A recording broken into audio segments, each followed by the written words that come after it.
Welcome to A Dose of Feel Good. I'm your host, Whitney Bischoff, and today we are talking about embracing our inner diva.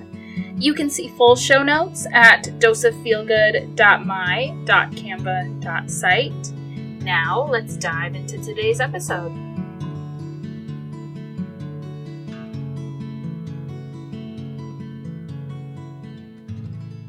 Happy end of July, y'all.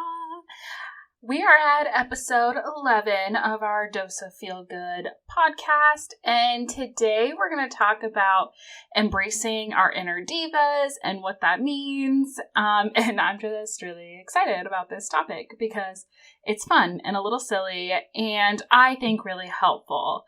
I kind of was given this information, I would say probably about 6 months ago now, and I have 100% leaned into it. So hopefully with sharing some information today, you all can lean into those inner divas that we all have inside of us, and the power of that. So I recently went to Atlanta for a super fun higher ed conference, and I'm going to talk a lot about just some of the lessons and reminders. I went by myself, small town girl, to Atlanta, Georgia, and I'm not going to lie, the travel was legit terrible. So bad. It makes me never want to travel again, which on the flip side, I want to get out and experience so many different things. And so I really had to spend a lot of time taking some deep breaths, chilling out a little bit. And I found myself at the end of this conference on my flight home that was the worst.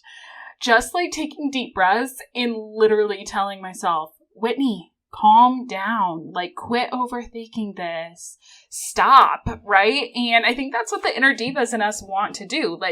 We are our own worst critics. We are super critical of ourselves. And so it's easy sometimes to get caught in this downward spiral mindset. We are all human. And so it's natural to have these negative thoughts about ourselves, what we bring to the table. For some of us, it's almost like this constant dialogue, though, which is so odd to me because we don't have those mindsets for anyone else that we are around, whether that's friends, family members, coworkers, even strangers. For the most part, we see the best in the world around us. It's just natural. Not all the time, and not everyone has that mindset, but most of the people that I've interacted with, we are way harder on ourselves than we are on anyone else. And the things that we think about ourselves, we would never out loud say to somebody else. And I think that's just a really weird concept. I feel like sometimes these negative thoughts come out of this space that we feel like we have to measure up for everyone else or show our worth, or stacking on top of that, this imposter syndrome, right? That we feel like we have no idea what we're doing or why we're doing it. And I think we all feel that a lot of the time. I say to people all the time, I have no idea what I want to do with my life. And I have no idea why, as an adult, which I apparently am now, why people trust me to, whether that's give advice or do the things that I do on the day-to-day or travel to Atlanta, Georgia by myself. Why am I trusted to do this? No one teaches you these things. They just assume you know. And so we have this imposter syndrome that do I measure up to, whether that's a position, whether that's different relationships, whatever that looks like, we're why me? Why me? And again, we see that good in everyone else. We often admire their strength or admire what they go through or what they bring to the table. We say, I'm so proud of you for blank, and recognizing that in other people. And we call that out in our friends, our family members. But why is it then fair for us to talk to ourselves in such a negative way and create these impossible standards and expectations that it would be unreasonable for anyone else? And so I think when we get in that space, whether that is that negative mindset, questioning who we are, what we bring to the table, or even just wondering, why am I trusted to get here and to do this? Embracing our inner diva is all about calling ourselves out in that moment. I think most of us have that friend or maybe it is family member. They call us out. They hold us accountable. And I really appreciate those people in my life. But we can do that for ourselves. And that's what embracing this inner diva is all about. The divas of the world, they don't take anyone's crap. And so we need to do that for ourselves too, of like, no, I'm not going to do this. I'm not going to think this way. It's not fair to me. And so really having that a little bit of Spitfire energy that's like, no, I'm not going to treat myself this way. And some of that is learned from ways that we've been treated.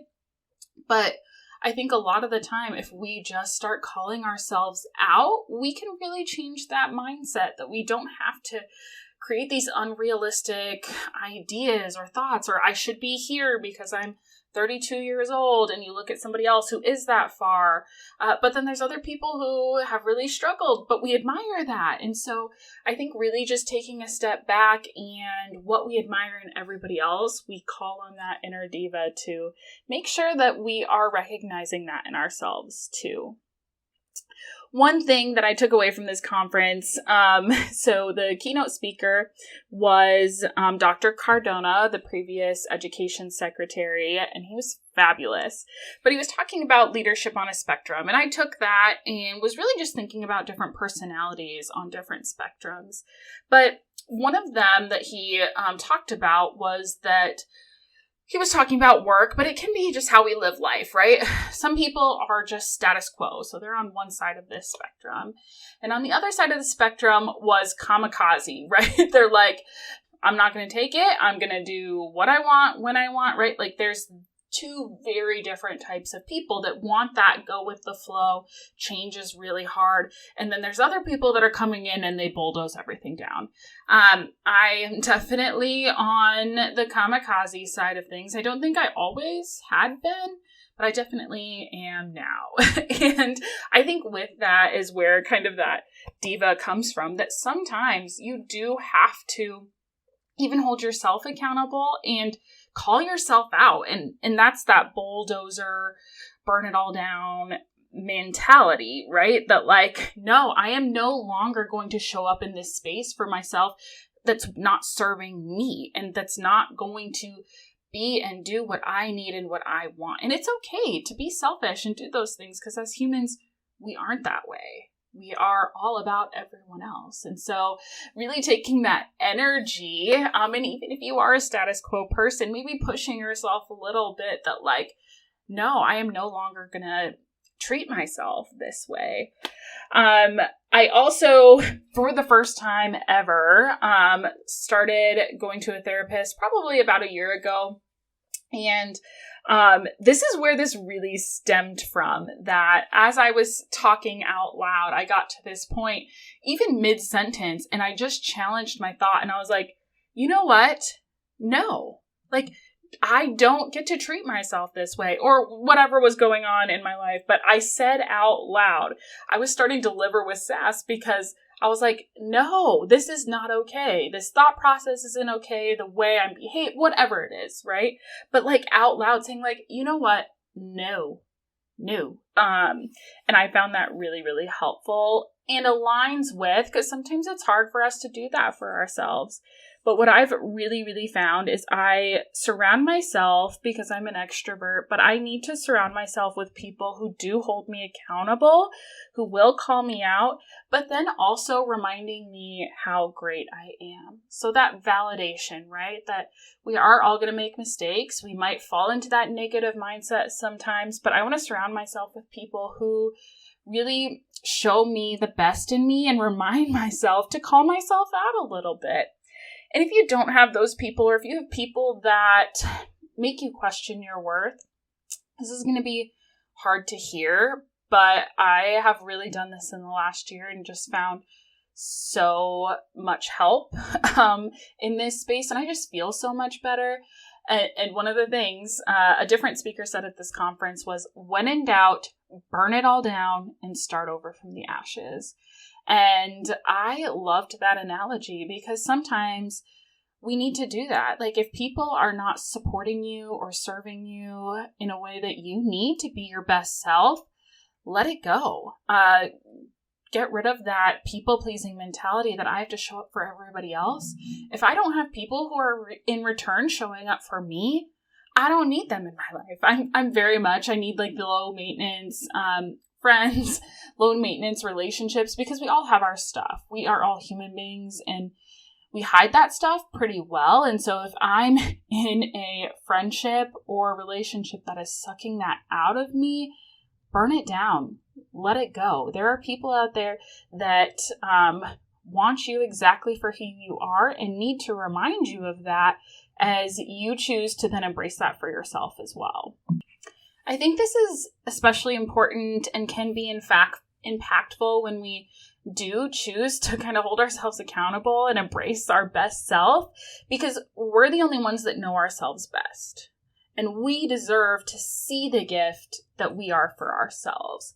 And that takes a lot of practice. It takes a lot of intentionality. But I think it's also really important to remind ourselves, and I take this to heart because this is 100% my personality, that you don't have to do more, you do not have to be more, and you don't have to continue to push yourself further to show your worth for those around you or even for yourself. Exactly how you are and what you bring to the table is the most important piece. And it's good enough just as you are. And I think you need to remind yourself of that. I know I need to do that often because I feel like I always have to do more for someone to love me or whatever. I think we've all been in that space before. But I want people around me who are going to accept me for all of the broken pieces, all of the cracks, but also then the good that I bring to the table as well. And I think our inner diva that we give to those that we love most, we call our friends and family members out, right? Like when we're like, dude, what are you doing? I at least do, with a little bit of sass and grace as well. But we deserve to give ourselves that same energy. And I think also just knowing, like, love yourself, which is hard to just hear. And what does that mean in practice? But I think it's loving ourselves with the same passion and the same recklessness and unconditional love that we give to our friends. I think of, the saying of like, I would help this person hide a body and I wouldn't ask questions. Or if someone hurts you, I'm gonna fight them. Like, no one treats my friends and family members that way. But show up for yourself in that way too, of like, I'm not going to take anyone's crap anymore. And most importantly, I'm not going to give that negative energy to myself. We deserve better. We are better. And showing up for ourselves in that way can be really, really powerful and helpful. And know that we can conquer anything that is thrown at us as long as we know we have kind of those two pieces, right? Like that really compassionate energy. Think of that as like the angel on one side, but then also kind of that reckless energy on the other side that just isn't going to put up with people not treating us well anymore or not treating ourselves well anymore. And so that balance between the two of showing up with heart, but then also kind of showing up with that fire as well. So what does this mean then in practice? So I have 3 points that I want us to take away today. First, start with, you're just not going to put up with the negative thoughts, right? When you recognize that that's what's happening in your mind, call it out. Call it out, whether that's in your head and being a little sassy in the thoughts that you're having. But I am somebody, like, I out loud say it. So like if I'm having some sort of negative thought, right? If I don't get this, then I'm not measuring up to what I want to be. And as soon as I start kind of hearing that in my head, I out loud am like, no, Whitney, like what you bring to the table is great. And you are exactly where you're supposed to be in this moment. And just hearing kind of that sass, I'm like, okay, yeah, you're right. Right. So whether that's in your head or out loud, really questioning that and putting yourself of like, no, I'm not going to put up with this anymore. And sometimes that can also mean challenging the thoughts, not just only in your head, but maybe it's writing down those negative thoughts throughout the day and giving a different narrative to it. So finding that good, rewriting it from a positive mindset with a little bit of sass. I also think it's important when we're talking about what does it mean to love ourselves. It's not necessarily going for a full spa day or those types of things, but I think it's knowing like what your love language is. For me, it's words of affirmation. And so that's what I expect from others. And that's how I know and feel love. But it's the same way of how I express it to others. I'm a big paragraph texter, writing things down. Like, you will know exactly how I feel. But I think it's then, sometimes it's writing those letters to ourselves too. Like those words of affirmation, for me is just as helpful and important, and treating myself with that same kindness. And then I think the last piece is that just own who you are and what you bring to the table. You are the only one that fills that space, which, shout out, next week we're going to talk about why the world needs you and you alone. But it is that piece. I'm just going to own that I am a little bit out there. I'm a little bit too much. And I'm just going to embrace it and embrace it fully, and have that sassy person in the back of my head reminding me of what I bring to the table as well. So I had a lot of fun recording this episode today. So I hope you had fun listening as well, took some tidbits away. And if you don't do anything this week, do something to celebrate you and what you bring to the table. And if you really liked this episode or one of the episodes so far, I'd love if you shared it with a friend, family member, and that you join me again next week. Thank you so much for listening, and I hope you are feeling ready to conquer the week and let your impact ripple out to the world around you.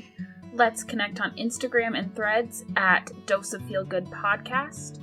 If you're loving the podcast, I'd love it if you'd hit that subscribe button and leave a review. Until next time, share your own dose of feel good and never underestimate the power of positivity.